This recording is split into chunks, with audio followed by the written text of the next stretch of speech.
ఆరాధనకు సహాయకరంగా పరిశుద్ధ గ్రంథంలో నుంచి జెఫన్యా గ్రంథము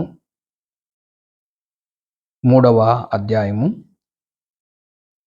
5వ వచనాన్ని చదువుకుందాం. అయితే న్యాయము తీర్చు యెహోవా దాని మధ్య ఉన్నాడు. ఆయన అక్రమము చేయువాడు కాదు. అనుదినము తప్పకుండా ఆయన న్యాయ విధులను బయలుపరచును. ఆయనకు రహస్యమైనదేదియూ లేదు.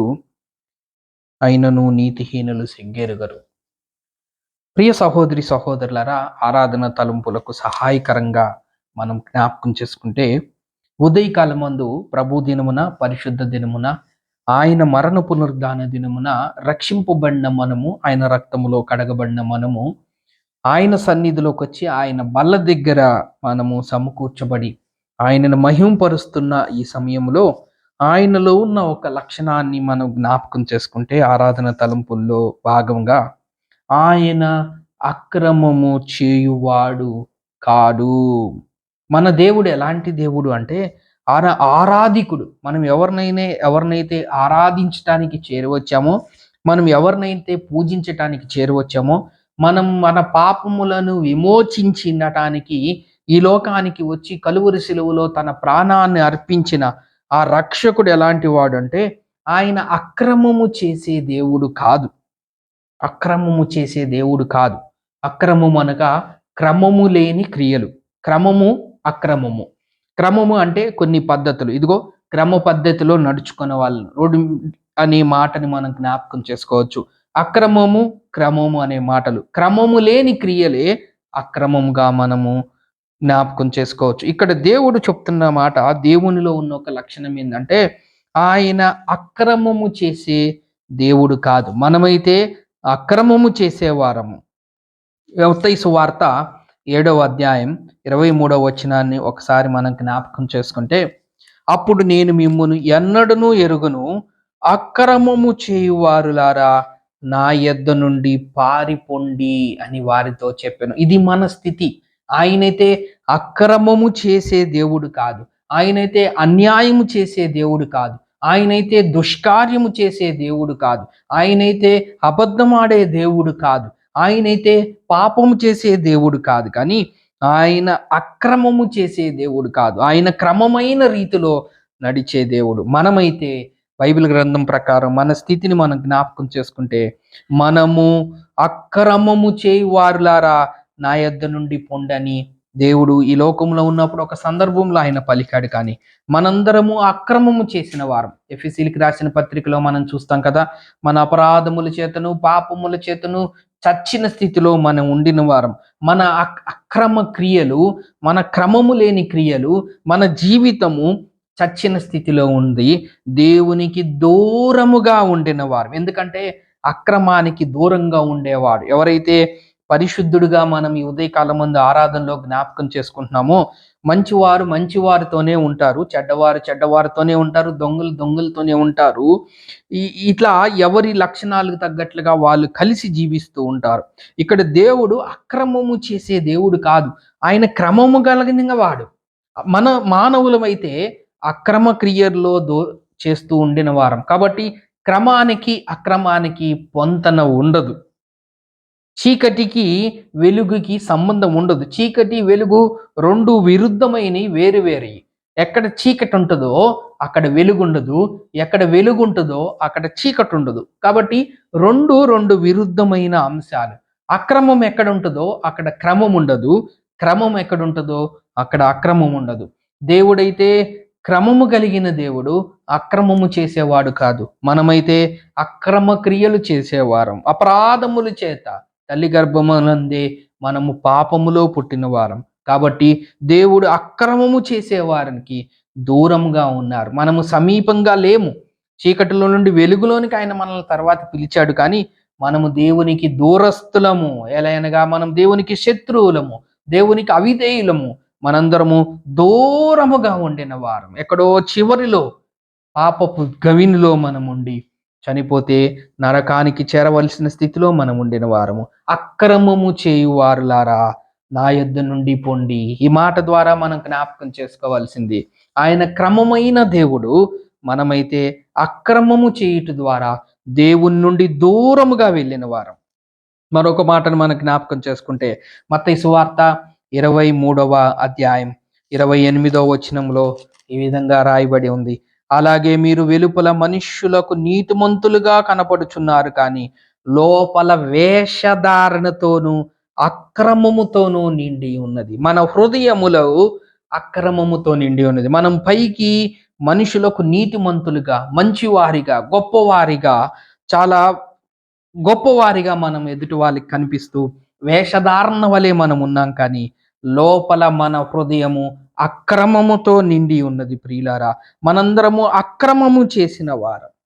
మరొక మాటను కూడా మనం జ్ఞాపకం చేసుకుందాం. చూడండి, మత్తయి సువార్త 24వ అధ్యాయం 12వ వచనంలో మనం జ్ఞాపకం చేసుకుంటే, అక్రమము విస్తరించుట చేత అనేకులు ప్రేమ చల్లారును. మనలో ప్రేమ లేని వారం, మనము శత్రువులము, దేవుని ప్రేమ లేని వారము. మొదటగా మనం చేసిన అక్రమ క్రియల ద్వారా దేవునికి దూరస్థులమయ్యాము. రెండవది, మనం చేసిన అక్రమము ద్వారా మన హృదయములో అక్రమముతో, పాపముతో, శాపముతో, దేవుని కోపముతో నిండి ఉన్నది. మూడవదిగా మనం చూసినట్లయితే అక్రమము చేయుట ద్వారా దేవుని ప్రేమకు దూరమైనట్లుగా మనం చూస్తూ ఉన్నాం. రోమీయులకు రాసిన పత్రిక 6వ అధ్యాయం 19వ వచనంలో ఈ విధంగా రాయబడి ఉన్నది.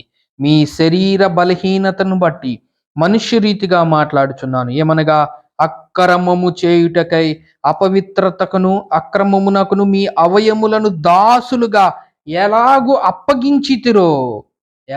అప్పగించితిరో మన జీవితము, మన అవయవములు, మన హృదయము, మన శరీరము, మన బలహీనతలు అన్నీ అక్రమానికి మనం అప్పగించాము. అలాగే పరిశుద్ధత కలగటానికి ఇప్పుడు మీ అవయములను నీతికి దాసులుగా ఎంచుకొనుడి అని మనం చూస్తూ ఉన్నాం. కాబట్టి ప్రియ సహోదరి సహోదరులారా, మన హృదయంలో అపవిత్రత ఉంది. మన చేసిన క్రియల ద్వారా దేవునికి దూరస్థలం అయిపోయాము.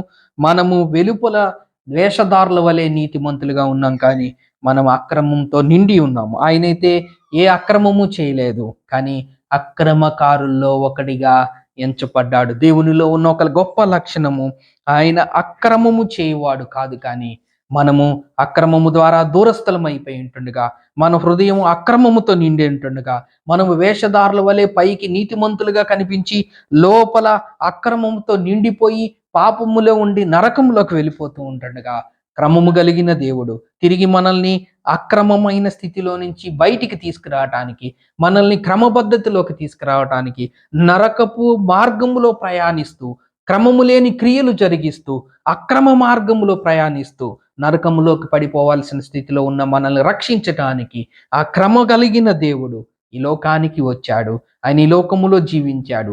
ఆయన బోధలు క్రమమైనవి, ఆయన నడకలు క్రమమైనవి. ఆయన ఈ లోకానికి చెప్పినవన్నీ క్రమానికి సంబంధించిన మాటలే. ఆయన ఈ లోకములో కూడా ఏ అక్రమము చేయలేదు, ఏ అపరాధము చేయలేదు, ఏ దుష్కార్యము చేయలేదు, ఏ పాపము చేయలేదు, ఏ కానిరాని మాట అనలేదు. కానీ ఆయన క్రమ కలిగిన దేవుడు, కానీ అక్రమకారుల్లో ఒకటిగా ఎంచబడ్డాడు. సిలువలో ఆయన వేలాడాడు. ఇరుపక్కల, కుడి పక్కన, ఎడమ పక్కన దొంగల మధ్యలో ఆయన వేలాడినట్లుగా చూస్తూ ఉన్నాం. దొంగ అక్రమము చేశాడు, దొంగ చేయరాని పనులు చేశాడు, దొంగ హాని కలిగించే పనులు చేశాడు, దొంగ ఈ లోకంలో జీవిస్తున్నప్పుడు క్రమము లేని క్రియలు చేశారు. దొంగలు అక్రమకారుల చేతిలో ఎంచబడినట్లుగా చూస్తున్నాము. ఇరుపక్కల కుడి చేతి వైపున అక్రమము చేసిన దొంగ ఉంటే, ఎడమ చేతిన అక్రమము చేసిన దొంగ ఉంటే, ఆ మధ్యలో ఆయన సిలువలో వేలాడాడు. అక్రమకారుల్లో ఒకడిగా ఎంచబడ్డాడు. కానీ ఆయన సహజ లక్షణం అక్రమము చేయువాడు కాదు. కానీ ఆ సిలువ ప్లేస్లో, ఆ ఇరు దొంగల మధ్యలో, ఆ కుడి చేతి దొంగ, ఎడమ చేతి దొంగ మధ్యలో వేలాడుతున్న ఆ యేసు ప్రభు వారి స్థానంలో మనం ఉండాలి. ఎందుకంటే మనం అక్రమము చేసింది మనం చదువుకున్న మత్తయి సువార్త 7వ అధ్యాయం 23వ వచనం ప్రకారం మనం అక్రమము చేసి దేవునికి దూరస్థులమయ్యాం. మన హృదయంలో అక్రమ తలంపులు, అక్రమ కార్యాలు, మనము వేషధారులము, పైకి నీతిమంతులుగా కనిపిస్తూ ఉంటుండగా మనల్ని క్రమపద్ధతిలో తీర్చడానికి మనకు రావాల్సిన ఆ శిక్ష భారాన్ని ఆ మధ్యలో, ఇరు దొంగల మధ్యలో వేలాడాల్సింది మనమై ఉంటుండగా, మనకు బదులుగా ఆయన అక్రమకారుల్లో ఒకటిగా ఎంచబడి మనందరి కోసం తన ప్రాణాన్ని సిలువలో ఆయన అప్పగించి మరణించి సమాధిలోంచి ఆయన తిరిగి లేచుట ద్వారా మనం చేసిన అక్రమ కార్యాలకి ప్రతిఫలంగా ఆయన శిక్షను భరించాడు. ఆయన మందు విశ్వాసం ఉంచుట ద్వారా, ఆయన నమ్ముకొనుట ద్వారా, పాప క్షమాపణ కలుగుట ద్వారా మనం ఇప్పుడు అక్రమ కాలోంచి బయటపడ్డాము. మనం పరిశుద్ధులంగా తీర్చబడ్డాము.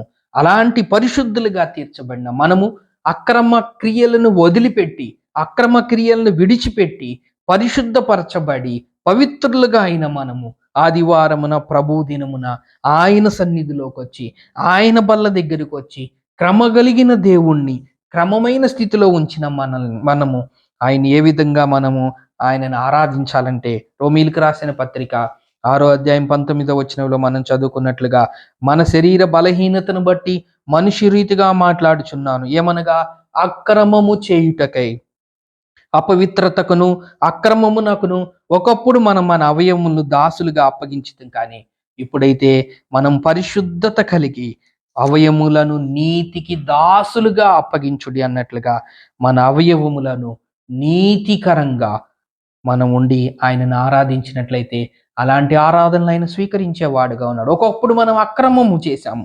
మన అవయవములు, మన శరీరము, మన ఆత్మ, మన అంతరంగము, మన క్రియలన్నీ అక్రమమే. కానీ ఈ ఉదయకాలం ముందు ఆరాధనకి చేరువచ్చిన ఇప్పుడు మనం అక్రమము కాదు. ఎందుకంటే మనం పరిశుద్ధపరచబడిన వారం, మనం పవిత్రపరచబడిన వారం, మనం అక్రమ కార్యుల లిస్టులోంచి తొలగించబడిన వారము, క్రమమైన లిస్టులో మనము చేర్చబడిన వారము. కాబట్టి మన అవయవములను నీతికి దాసులుగా ఉండి, అంటే మనము నీతిగా జీవించి, పరిశుద్ధంగా జీవించి ఆయన సన్నిధిలోకి వచ్చి ఆయనను ఆరాధిస్తే అలాంటి ఆరాధనలు ఆయన స్వీకరించేవాడుగా, అలాంటి ఆరాధనలు ఆయన ఇష్టపడేవాడుగా, అలాంటి ఆరాధనలు ఆయన అంగీకరించేవాడుగా ఉన్నాడని లేఖన భాగం ద్వారా జ్ఞాపకం చేసుకుంటూ ఉన్నాం. ఒక పరిశుద్ధుణ్ణి ఎవరు ఆరాధించగలరు అంటే పరిశుద్ధులు మాత్రమే ఆరాధించగలరు.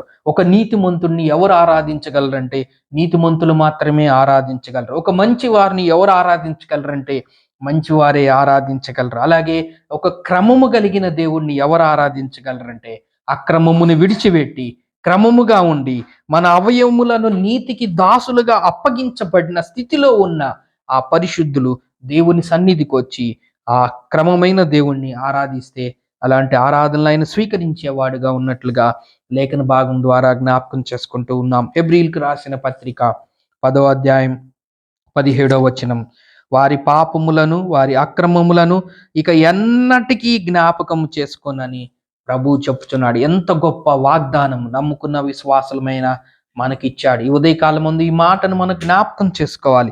ఎందుకు? ప్రభు సన్నిధిలోకి వచ్చి ఆదివారమున, ప్రభు దినమున, పరిశుద్ధ దినమున ఆయన శరీరానికి సాదృశ్యంగా ఉన్న రొట్టె, ఆయన రక్తానికి సాదృశ్యంగా ఉన్న పాత్ర దగ్గర పరిశుద్ధులందరితో కలిసి ఎందుకు మనం ఆయనని జ్ఞాపకం చేసుకొని కృతజ్ఞతాస్తుతులు చెల్లించాలి అంటే మన పాపములను, మన అక్రమములను ఇక ఎన్నటికీ జ్ఞాపకం చేసుకుని, నువ్వెంత ఘోర పాపివైనా సరే మనందరము మన పాత స్థితిని మనం జ్ఞాపకం చేసుకుంటే మన చేసిన ఆ ఘోరమైన పాపములను ఆయన క్షమించి వేశాడు. ఆయన కలువరి శిలువలో మన పాపములను కొట్టివేశాడు, మనల్ని పరిశుద్ధపరిచాడు. కాబట్టి ఆయన ఇచ్చిన గొప్ప వాగ్దానం మన పాపములను, మన అక్రమములను ఆయనకి ఎన్నటికీ జ్ఞాపకం చేసుకున్నని చెప్పి నీతిమంతుల మార్గంలో మనల్ని ఉంచిన ఆ క్రమ కలిగిన దేవుణ్ణి ఉదయకాలం మందు మనం జ్ఞాపకం చేసుకొని మనం దేవుణ్ణి స్తుతించబద్దులమై ఉన్నాం. కొరింథీయులకు రాసిన మొదటి పత్రిక 11వ అధ్యాయం 23 నుంచి కొన్ని వచనాలు చదువుకుందాం. నేను మీకు అప్పగించిన దాన్ని ప్రభు వలన పొందితిని. ప్రభు అయిన యేసు తాను అప్పగింపబడిన రాత్రి ఒక రొట్టెనెత్తుకొని కృతజ్ఞతాస్తుతులు చెల్లించి దాన్ని విరిచి, ఇది మీ కొరకైన నా శరీరము, నన్ను జ్ఞాపకం చేసుకున్నట్టుకై దీన్ని చేయడం చెప్పాను. ఆ ప్రకారమే భోజనమైన పిమ్మట ఆయన పాత్రను ఎత్తుకొని, ఈ పాత్ర నా రక్తం వలనైన క్రొత్త నిబంధన, మీరు దీనిలోని త్రాగునప్పుడల్లా నన్ను జ్ఞాపకం చేసుకున్నట్టుకై దీన్ని చేయడం చెప్పాను. మీరు ఈ రొట్టెని తిని ఈ పాత్రలోని త్రాగునప్పుడల్లా ప్రభు వచ్చే వరకు ఆయన మరణమును ప్రచురించుదురు. కాబట్టి ఎవడు అయోగ్యంగా ప్రభు యొక్క రొట్టెను తిన్నో లేక ఆయన పాత్రలోని త్రాగునో వాడు ప్రభు యొక్క శరీరమును గూర్చియు రక్తమును గూర్చియు అపరాధి అగును. కాబట్టి ప్రతి మనుష్యుడు తన్ను తాను పరీక్షించుకొనవలను. అలాగు చేసి ఆ రొట్టెను తిని ఆ పాత్రలోని త్రాగవలను. ప్రభువు శరీరం అని వివేచింపక తిని త్రాగవాడు తనకు శిక్షావిధి కలుగుటకే తిని త్రాగుచున్నాడు. కాబట్టి ఉదయకాలమందు మనం ఆరాధించే ఆరాధికుడు అక్రమము చేసే దేవుడు కాదు. అక్రమము చేసింది మనము. అయితే మనందరి కోసం ఆయన ఈ లోకానికి వచ్చి మన అక్రమ క్రియల ద్వారా ఆయన శిక్షను అనుభవించి ఆయన చనిపోయి తిరిగి లేచుట ద్వారా మనల్ని ఆయన ఇక పాపములన్నిటినీ జ్ఞాపకం చేసుకొనని చెప్పి క్రమమైన స్థితిలో మనల్ని ఉంచిన ఆ దేవుణ్ణి మన అవయములను నీతికి దాసులుగా అప్పగించుకొని ఆ విధంగా మనం దేవుణ్ణి స్తుతించినట్లయితే అది దేవునికి ఇంపైనదిగా ఇష్టకరమైన ఆరాధనగా ఉంటుంది. కాబట్టి ఆ విధంగా చేసి ఆయనను స్తుతించి ఆయన్ని మహింపరిచి మన హృదయపూర్వకమైన కృతజ్ఞతాస్తుతులు ఆయనకి సమర్పించి ఆయన్ని ఆరాధించాలని ఈ లేఖన భాగం ద్వారా జ్ఞాపకం చేసుకుంటూ ఉన్నాం.